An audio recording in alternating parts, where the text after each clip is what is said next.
welcome to Joy in Our Town. I'm your host, Joyce Sunis. Today our issue in focus is the environment, and joining me on set to talk about urban forestry is our guest, Sean Mangus. Welcome to the show. It's great to be here. Thank you so much. It's our pleasure, Sean. Tell us a little bit about yourself and what you do. Absolutely. So my name is Sean Mangus, as you mentioned. I went to Swarthmore College, where I just recently graduated. Towards the tail end of my career there, I studied urban forestry and fell in love with it. Environmental studies is a broad category as well. I started with the Institute for Environmental Solutions, IES, in the beginning of this year, 2014, and have been working with the TREE project, which is the urban forestry part of the Institute for Environmental Solutions, where I am project coordinator. Well, welcome. That's exciting news.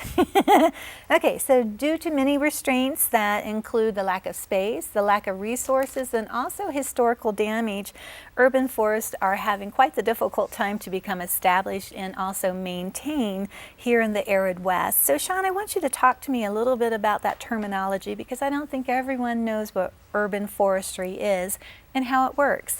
Yeah, absolutely.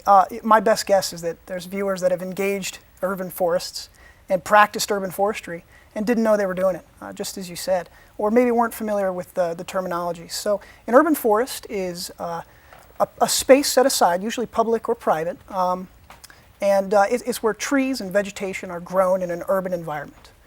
Urban forestry, then, is the practice of maintaining and upkeeping that urban forest. It's typically overseen by an urban forester. That's not always the case. And an urban forester, or individuals engaging in urban forestry, they will often employ the best practices and the best knowledge they have with regards to ecology and the urban environment, combining both. We're lucky. In the Denver metro area and in Colorado, there's plenty examples of beautiful urban forests. And as I said, guests have probably engaged urban forests if they've taken their dog for a walk in the park or walked along a trail in an open space. They've engaged urban forests. Okay, well, been there and have done that Absolutely. too. Let's talk a little bit about urban forests and why they're hard to be established and maintained in our weather here of the West, the arid West. Absolutely. Well, as you mentioned, Denver is an arid climate. Oftentimes it's dry, of course, it's hot. And that's a big part of it. The climate is a big part of it. Another large aspect is logistics. Trees are expensive, and maintenance of trees can be expensive. And oftentimes, communities are short on time and effort and the capable resources to contribute to putting everything they have into an urban forest. So in combination with the climate, which is always difficult, as any gardener in Colorado will probably tell you, I'm sure, logistics make it difficult as well. Okay, so several challenges. Absolutely. So we're lacking trees in our neighborhood. What is the issue that maybe could occur to our community's environment with this situation? Absolutely. Well, you're going to have higher levels of pollution. There's no way around it. Trees are pollutant sponges, and without them, you're just going to have higher levels of gaseous pollutants. You're going to have higher water-soluble pollutants. And that's going to affect your breathing air. It's going to affect your drinking water. You're likely to have stormwater issues. The water is going to run off of the pavement. It's going to run off in a hurry, and it's going to collect all of those pollutants, all the residues, and it's going to go directly into storm systems and into streams. So streams are going to become polluted, and water is going to be flooding at a rapid rate, and probably cause flooding and possibly erosion problems as well. Energy, is that impacted at all? It is. A large function of a tree in an urban space is to cool a building, shade a building. And without that shade, air conditioning costs increase, which of course is energy use. And that's a big problem in the urban environment.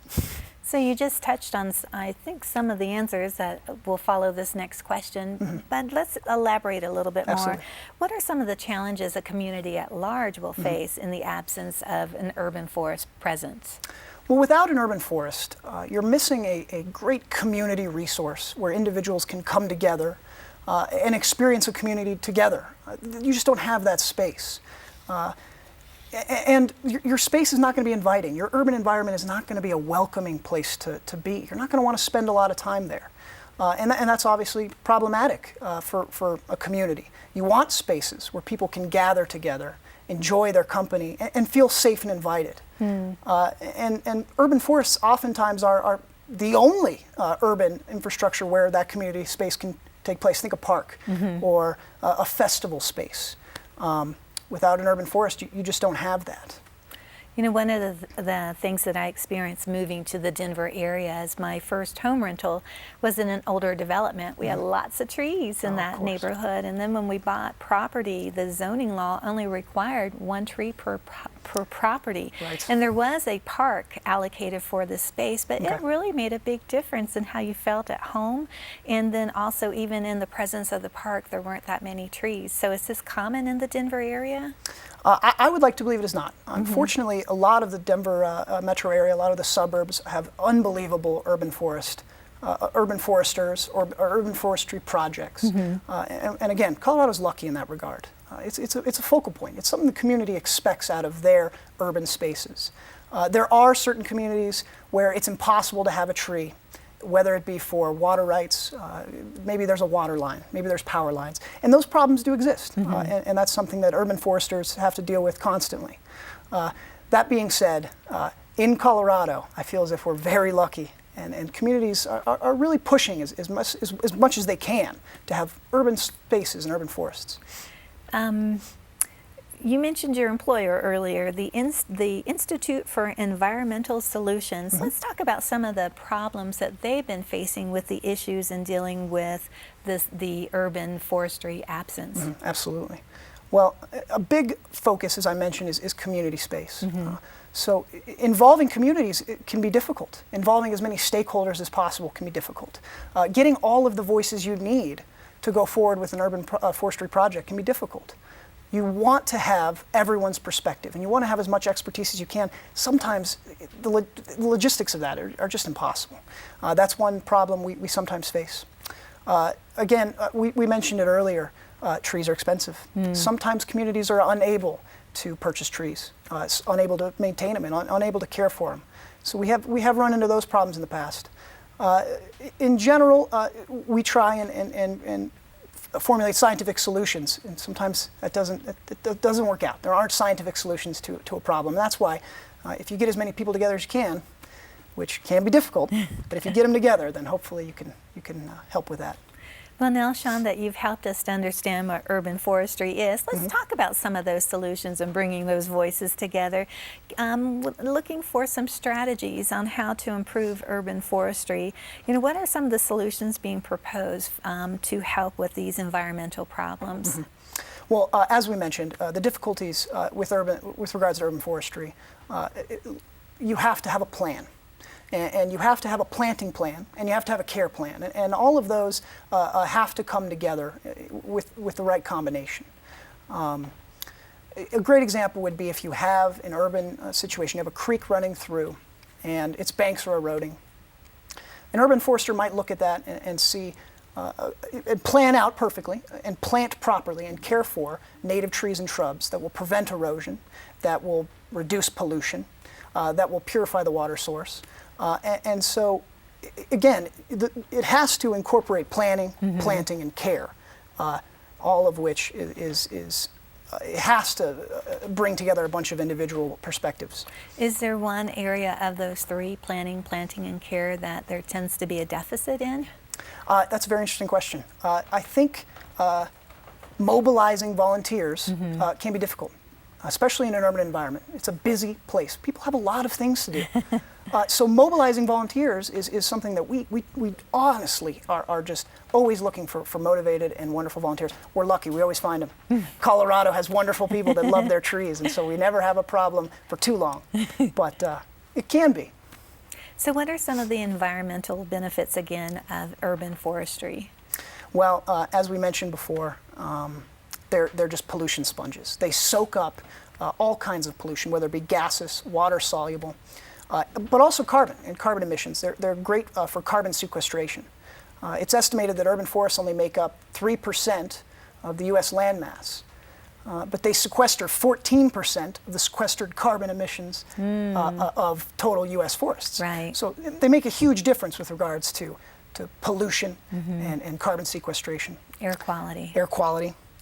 They're also water sponges. They soak up water and they purify that water. They recharge the water source. They stabilize banks and erosion. As we mentioned earlier, they provide shade to urban infrastructure, which can cool the infrastructure and reduce energy costs.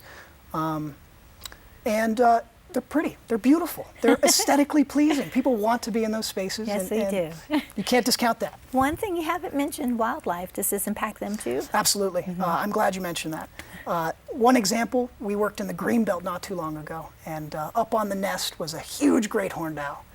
And volunteers, everybody was just so excited to see that great horned owl. And we were making his habitat a little bit more welcome, a little bit better for him. Exciting. What does and how does IES develop strategies for improvement for urban forestry? I think that's a great question. Our biggest priority, again, is bringing together as many perspectives as we can. The more expertise, the more knowledge we have, the better the program's going to be. And you always want to have too much knowledge if you can. I know there's no such thing. But, so that's our first. We always want to get people together. When we're doing that, we want to create a comprehensive plan. We want to have the best plan that we can. We have to put the right tree in the right place. Sometimes a tree is not going to benefit, and sometimes the environment's not going to benefit. So you have to have the right tree in the right place. And that can only be done through site analysis, proper planning, selecting the right tree, selecting the right place. Would that also be considered scientific analysis? It absolutely would be. That's a large part of what we do. We try and bring in as many stakeholders, landscape architects, urban foresters that are able to provide that analysis and provide the empirical data necessary. So you have stakeholders, and you have planning, and then implementing, of course. That's a huge part of the process. Who are the stakeholders? Stakeholders can be anybody who wants to be involved. They can be local businesses, they can be local nonprofits, they can be government entities, it can be municipalities. Anybody who wants to create a positive urban forest is a stakeholder in that sense. That's many of us. Yes, absolutely. There's plenty of probably you too. Okay, so why is it important for our communities to get educated and involved in urban forestry? Well, that's a great question. I think right off the bat, children are learning ecology in school, and if they go outside, they're provided context for that, which is very beneficial. They're going out in their communities and they're visiting with fellow children. So let's cross over to adults. Adults are going out in the community. They're going outside and they're enjoying their urban forests. They're gaining knowledge about the ecology, and they're feeling at home, and they're feeling in a community, and they're engaging with each other. So if someone wants to volunteer, how do they connect with you to find out about opportunities? So the best place would be our website. It's www.i4es.org. There we have information on tree stewardship, upcoming programs, and everything you could need. Oh, that sounds most exciting. Well, Sean Mangus, thank you for joining us you so much, and Joyce. Talking about our environment. Excellent. Thank you so much. Thank you. It's great to be here. Thank you as well. When you throw away money on wasted electricity, you're throwing away everything you could have bought with it. Saving energy saves you money. Hello and welcome to Join Our Town. I'm your host, Joyce Zunas. Today we are broadcasting from our City of License, Greeley, Colorado. We're actually right here within the Weld County Administrative Offices. Well, our issue and focus is civic, and we're going to be talking about Greeley's job growth. Well, I'm excited to tell you who I have on set with me, and that is the Mayor of Greeley. He's the expert and can tell us all about that job growth. But before we hear about that, welcome to the show. Thank you very much. And tell us a little bit about yourself. Well, I am Tom Norton, and I am the mayor of Greeley, and have been the mayor of Greeley now for 5 years. Have another year in that term before I have to worry about re-election.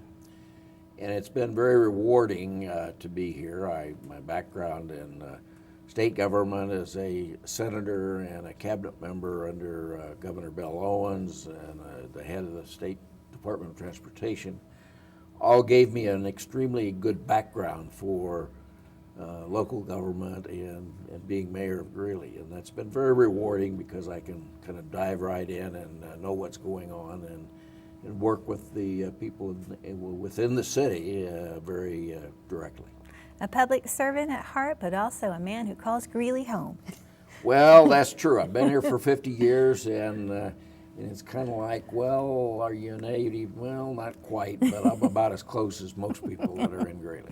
Let's go ahead and just talk about why there's still so many people looking for work. Well, there are a lot of people looking for work throughout the state, although there are fewer people in Greeley looking for work in the Will County area. But we're fortunate because of some of the new businesses that are here and are expanding, and that has made our rate, of unemployment down to like 5.1%. Well, the unemployment is 5.4. The rate of growth is 5.1. So, when you really look at the unemployment rates, generally speaking, historically when I've been in business for myself as an engineer, when you get down much below 5%, 4% or so, it's almost difficult to get people in the kind of job that you want. So we are fortunate in that we've got a lot of those jobs, but now we've got to get the right people in terms of what's for oil and gas and what's for agricultural and what's for manufacturing. So we're doing very well, and that's helpful in terms of what I can do as mayor. So how do you compare to other communities in the area? Well, I kind of look at being mayor of Greeley as being a partner in northern Colorado, in a general sense of, well, I guess the rising tide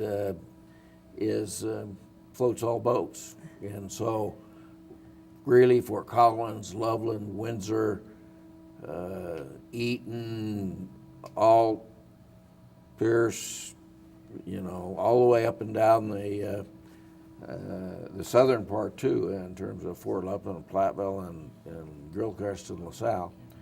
All of those, that's part of North